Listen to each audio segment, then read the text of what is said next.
Who sits in front of the fireplace like that? It's weird to have you too far away from me. Swim over this way more. Yeah. Hello, everybody. You're squeezing my fat. You should let the fireplace be seen between us. Oh, that's good right there. Look at that. So crooked though. All right, well, here we are in front of our fireplace, cold Illinois. Got some snow coming in next few days, Sherry, and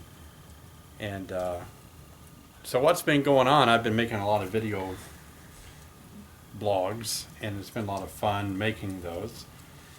And the reason I started making them was because people were telling us how much they enjoyed our videos and our podcast, and I decided to combine the video and the podcast together and make a vlog. I've had a lot of fun doing it, but it takes a lot of time. And so tonight I thought a podcast is audio. You know, what it should be easier. An audio log. It should be something else. A log. A log, yeah. A log. A log, such as in our fire. Oh yeah. Now, this is why Sherry and I are doing this. This is actually a podcast that we're doing right now, and you get the benefit of watching us do a podcast. So, as you can see, this is our real expensive studio that we have set up. Wait a minute, I got to start the podcast recording. All right. All right, so here we go. Quiet on the set. This is another podcast of David and Sherry Burns from Long Lane Honeybee Farms. I'm sitting here in front of the fireplace with my wife, Sherry. Hello, Sherry. Hello, David. It's been a long time. I don't know how long. It's been a long time. Don't you think it's been a couple of years, probably? Well, we shouldn't say that because nobody really knows. We could just say... Oh, that's true. We could just say, here we are with a much-awaited podcast. Here we are. Here we are, just for you. This is our weekly fireside chat. It is, yeah. We're sitting in front of a roaring fire. And for those of you listening by the podcast, you cannot see our fireplace. But those of you watching our vlog, which is a combination of our podcast and our video, you can see the fireplace. Right. And the people who are just listening to the podcast could go and turn on one of those computer programs that just has the logs. Yeah. And imagine we're sitting there in front of their computer. Do you remember last year? Giving this. Our children did that. We went. No, maybe it's been a couple of years, but we went to their house and they had the TV set on with a fireplace burning. They still do that. And I don't know if I ever told you this, but two years ago, maybe it's been 3 years ago, when our son Seth was in Afghanistan, he was there for Christmas, and so we sent him a Kindle for his Christmas present, and I had preloaded on that Kindle those fire logs burning. Oh, I do remember that. And so he sat there in the barracks and in a hot desert. In the desert and watched the. It was cold that year though. It was snowing. It was. He did say, yeah, I saw the snow. Yeah, wow. Well, so every time we go out there and answer the phones in our offices, inevitably throughout the day we will have one or two people say, "I love your podcast. I think they're so great." When you shake the Sherry was shaking my tripod, so they shake. They say, "Oh, I love your podcast," and I was telling Sherry that every time somebody says that, I get sort of like, what's the word? I feel guilty that we don't make one every day. Oh yeah, because people will tell us, "Oh, I drive from Kentucky to Chicago every day, and I just sit there and I listen to you the whole way to Chicago and the whole way back." And we've actually had people who said, that they've been undergoing medical treatments, and they would sit and they would listen to the podcast. Yeah. And then we had that whole group of military guys that called us at one time and said that, and I believe they were in Afghanistan at the time there too, and they were just sitting around and they would listen to our podcasts, in the evenings. And then other people say, "When are you going to make a new one?" And we're like, "Oh, I know, we need to." And so we decided to make one. And here it is.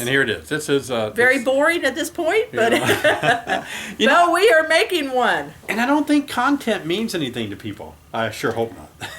Wow. I don't think anybody cares what we're Well, talking this about. is a beekeeping podcast, so we should say something about beekeeping.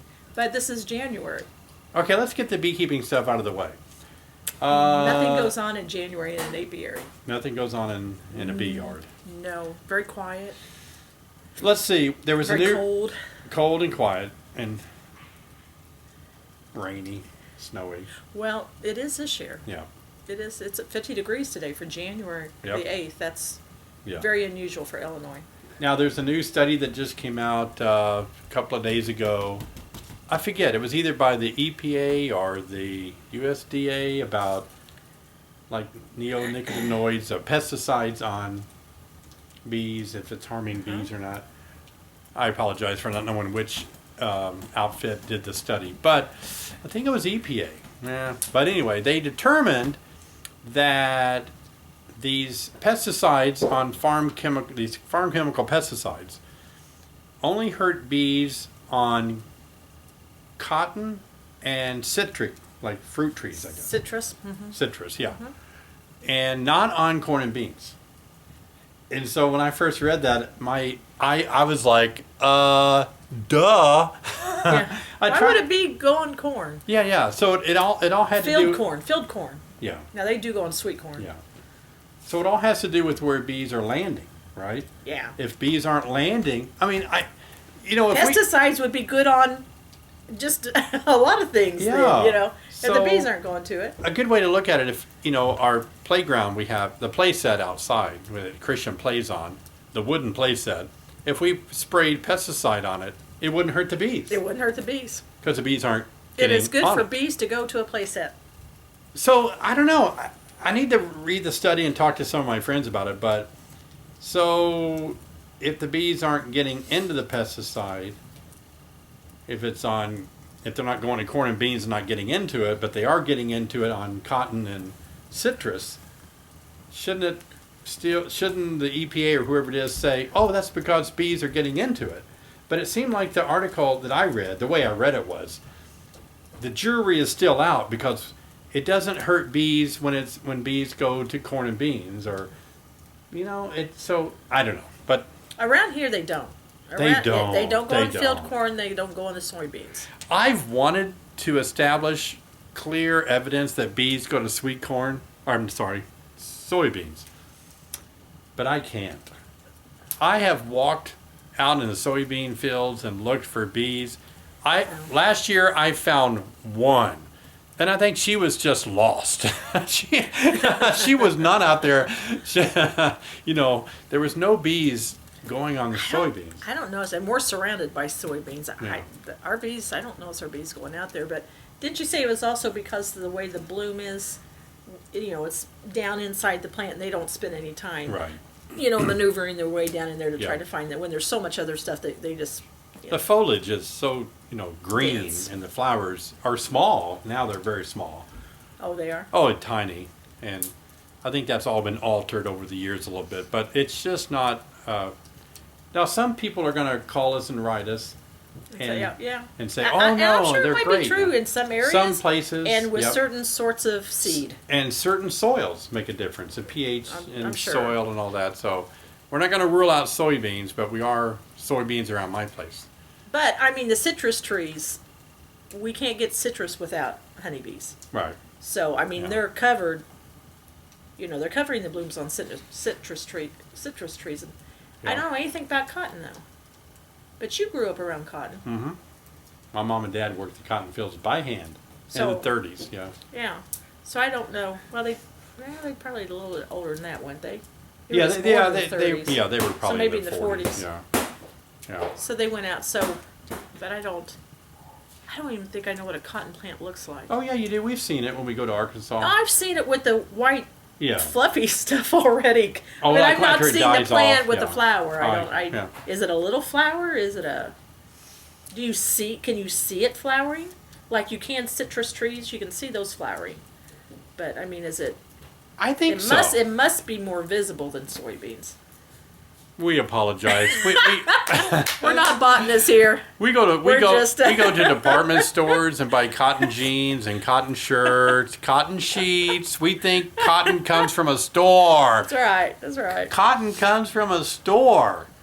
One time they asked Christian, no, was it Seth?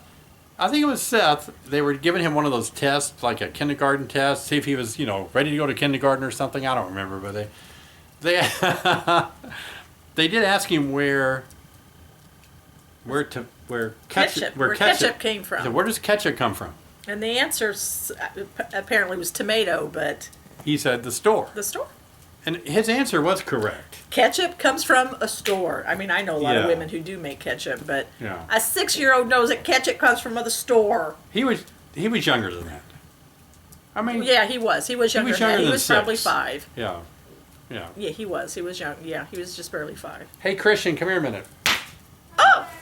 Wow. That's why we replaced the carpet the first time, right? Uh-huh, that's right. So, where does ketchup come from?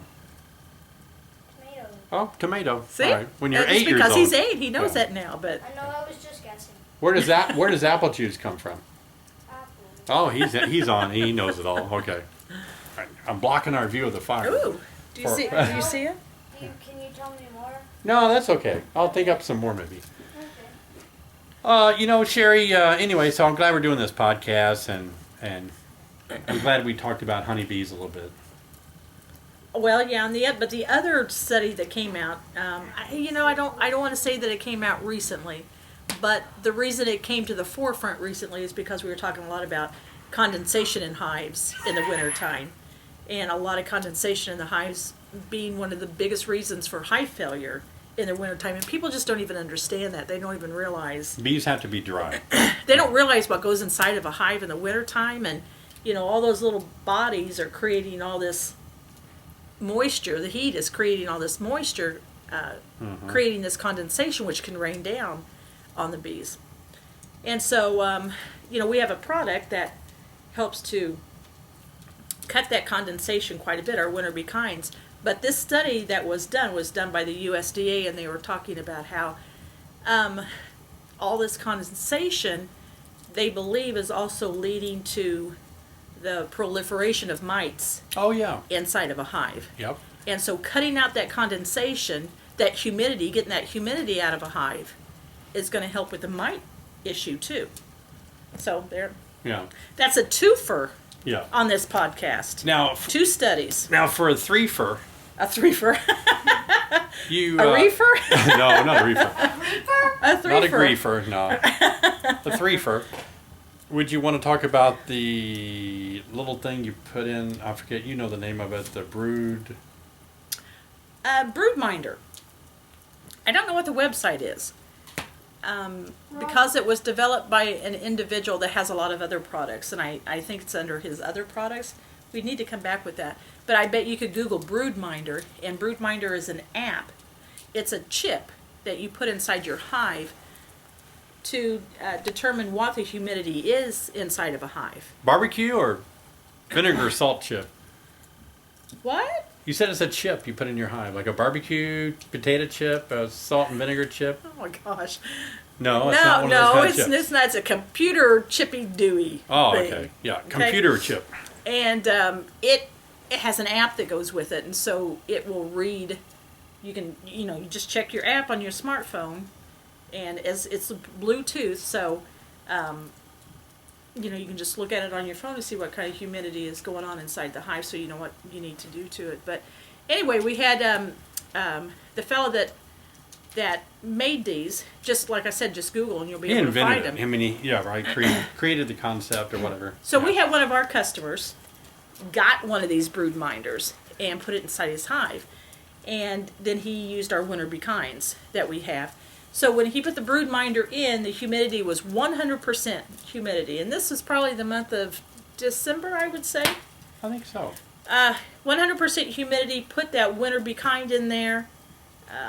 And within 24 hours, it had dropped all the way down to 60%. Humidity. 60% humidity. But the temperature went up drastically. He told me that. Yeah, but was it inside the hive or outside the hive? Oh no, inside the hive. Inside the hive? The hive temperature. Are you serious? Inside the hive? I thought he meant outside. Well, the winter bee kind can't raise the temperature outside the hive.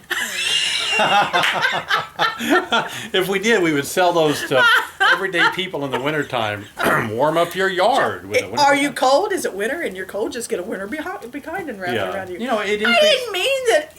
I didn't mean that the winter bee kind had anything to do with the temperature on the outside. I just thought he was saying, and for your information, at the same time the outside temperature went up. No, he said it. And now he said that he thought it was because where the sensor was, that maybe the cluster moved closer to the sensor going to the winter bee kind food. So that might have made the temperature go up higher. Well, the temperature went up from. Do you remember? I do not. It went up from 40 to 70. Inside the hive? That would make sense if the cluster moved If upward. the cluster moved up. However, you know, bees are a lot like us. They make heat by eating. They have to have food to generate movement to eat or to vibrate to make heat. So like after you eat a meal, your body gets hotter. You know, you just have. I'm looking up at Christian. We have an audience. You are so- hot. I mean, after you eat, you do look very hot. You said you were hotter, and I agree with you. You are hotter. Before I eat, I'm not hot looking. Because I'm angry. I want to eat. I'm hungry. I'm hungry. Everybody mellows out after a meal around here. No, really. So. Before, when I'm hungry, I'm not nice to be around. I try to contain my irritability, but I can get irritable if I'm hungry. Well, yeah, your blood sugar drops. We don't know that it drops, but that's just an assumption. All you do is go. Everybody's blood sugar drops. All you do is go. I'm hungry. I'm hungry. Okay, so anyway, back to the brood minder. Is that what it's called? Brood minder.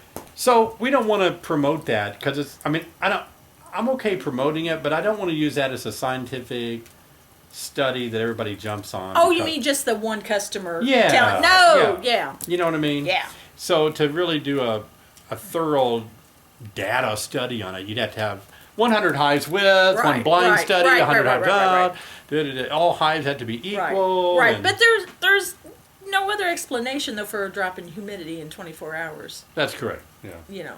Oh, and it's inside because, a hive. Well, it's because, see, the winter bee kind, it's when you put it on top of a beehive, the sugar absorbs a large amount of the moisture. And then the bees eating it generate more heat. So it does, what he said was accurate. I've known that for years. The sugar absorbs moisture in the hive, and then the bees can more readily eat it. I've promoted that for a long time. So, yeah, that's cool. That's good. Maybe we can have him talk about that one time. Yeah. We've sold a lot of winter bee kinds this year. Yes, we have. Wow. Wow. Wow. Wow. A lot of winter bee kinds. That's why we're now sitting in front of the fire doing nothing. Yeah, that's true. Because we're so tired. Oh, on the vlog, they're watching me hold this phone. I didn't realize that. This is actually recording our MP3 So file. we're recording, This we're is the audio, vlogging, yeah. and podcasting at the same time. So we're like Rush Limbaugh. Rush Limbaugh records his podcast or audio and there's a lot of people that That's do a lot it. of people that do there's that, a right? lot of people that you see. so we're just and not they're- getting up they're with talking time. in a radio station, and Okay. there's That's a lot cool. of people. Yeah, so we're just getting with it. So this is a new podcast. It's what, January the 8th, 2016. 2016. Maybe we'll So- do this more regularly. So this is our 10-year anniversary for our business. 10-year anniversary. 10 years this year. A decade. It doesn't seem like 10 years. Nope. It went pretty fast. Went fast. I'm going to give it another 10. Yeah, we can do it another 10 probably. We'll be good. old people in 10 years, David. Yeah, I'm old. I feel old We now. both had Okay. birthdays in January. Yeah, January the 20th. You already had yours. I already had mine. Yours is coming up, so we're old people. Yeah. Yeah. I don't feel old, but it looks like that when I look at my camera and see my face in there. It's like, oh my gosh, I'm my dad. You know that salt and pepper you got with your hair, heavy on the salt. Wow. No one So- probably heard that. Yeah, so if you didn't hear that, Christian said the salt and pepper that David has, it's and his hair is kind of heavy on the salt. Heavy on the salt. Heavy on the salt, folks. And for those of you that don't know what that means that some people's hair is salt and pepper, kind of gray and their natural color. And so he was saying I'm heavy on the gray side. I think they got that, probably. You could have somebody listening that's 12 years old and they've never heard of that salt and pepper phrase. I guess except an 8-year-old just said it, so. Oh, and for So I don't know. so also Are you getting tired of sitting? this arm is holding me up. So also, Sherry was telling me how good apples were for you, just in case. Apples are wonderful for you. And bees pollinate apples. They're the main pollinators. Gotta have honeybees for apples in the United States. So if you see that I'm distracted with my mouth, it's because when I ate that apple, I got a piece of apple between two molars back there. On the podcast, you wouldn't see that. You want a floss stick? Not now. Not now. I will when we're done, but it just really bugs you when you get something between your teeth. Your tongue cannot leave it alone. But the apple peel's the best part, so just think of it that way. They say it's good for your teeth and gums, and that's why. It goes places where only a dental hygienist would dare go. Wow. Wow. Who are the podcast people and who are the vlog people? Oh, we don't know. Quiet on the audience out there. That's right. Peanut Gallery, hush. The audience is heckling us. Is that the right word, heckling? It's heckling. Oh, heckling. Isn't it heckling? I think it's heckling. I think it is heckling. If we are the audience, ha ha ha ha. Ha, Oh, ha, so ha, talking ha. about, I want to say one thing. Now, Sherry's leaving the scene of the video, but I want to say that in our audios, I'm convinced that Sherry is the one that everyone listens to, not David. I don't think that's true. I mean, there's some people that tune in because they know that, oh, David's going to say something cool about bees. Let's hear what it is and get all this other talk out of the way. But then there's most people are like, man, Sherry is so funny. We want to hear Sherry talk. Maybe. I don't know. Maybe. So just I don't know. So to satisfy all those who love to listen to Sherry tell stories, you've got to tell the recent story Of of a weird, catastrophic event that took place in our store with 2 customers. It's the weirdest thing. Oh my But let me set the stage. Let me set the stage. All right, So set the stage. our little store is just right here on near our facilities, and those of you that have been there, it's not huge. It's just a little store where we sell things, but it's a quaint, quiet, peaceful little store. It's just nothing goes on much there, just quiet. All right, you can take it from there. Yes, it is quiet.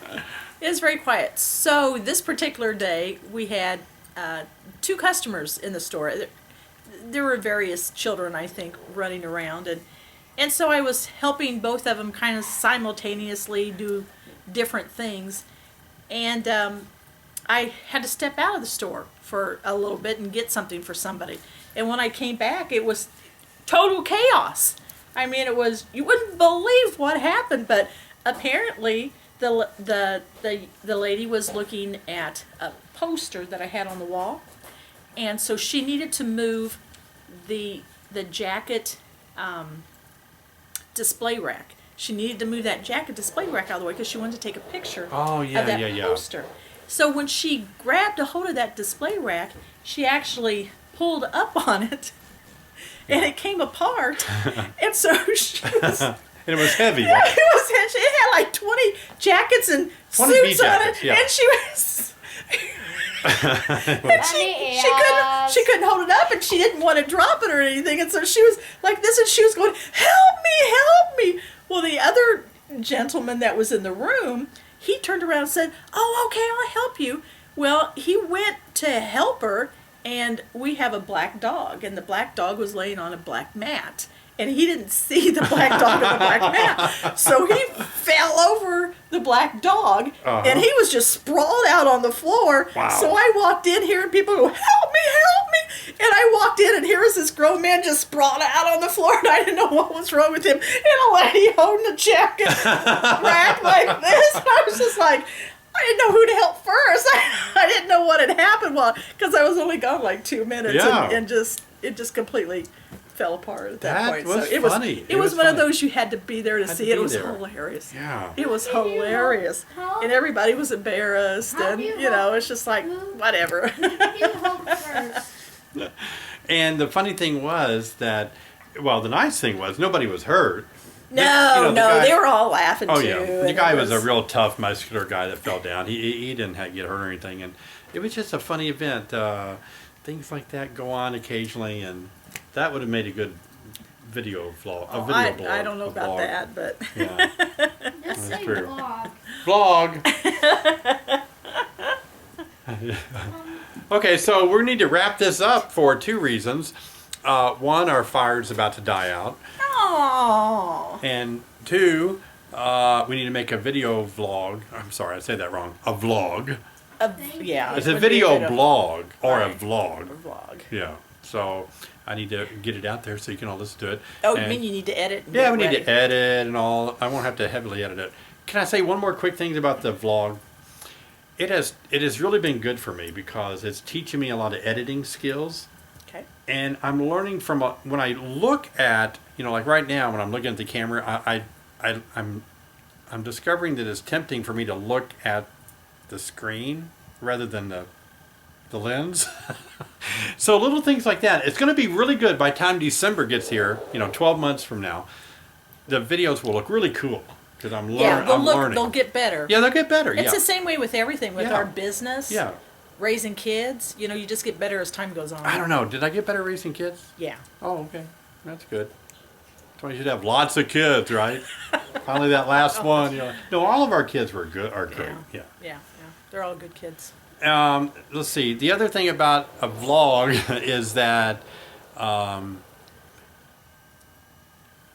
it's difficult for me to decide what to capture each day because we do so much, and some of the things we do I think is boring, and I don't know whether to put it on the video or not. But you that are watching our vlogs should write to us and ask us a question, and then we can read it. Oh, we can answer your questions. We get a lot of letters from people that are really cool. A lot of them we stick up on the wall, and other people from all over the U.S. Yeah. read them, and so you could get your name stuck on our wall That's right. here in Illinois, and Yep. somebody from California would read it. So you can send us pictures, of your beehive or The your kids, family, right? your kids, the whatever. kids draw pictures. And we can hold them up and say, look, here's something from Sarah in Alabama. Yay, Sarah, thanks for Yeah. writing to us. Oh, so you want to have like a mail time, is what you're saying? Yeah. Okay. All right. You hear that? Mail time. Mail time. Christian could bring us a big bag of mail from all of our viewers, and we could, even our audio people, right? Yeah, they can say, oh, I'll write them. Yeah. Yeah. How do they get stuff to us, though?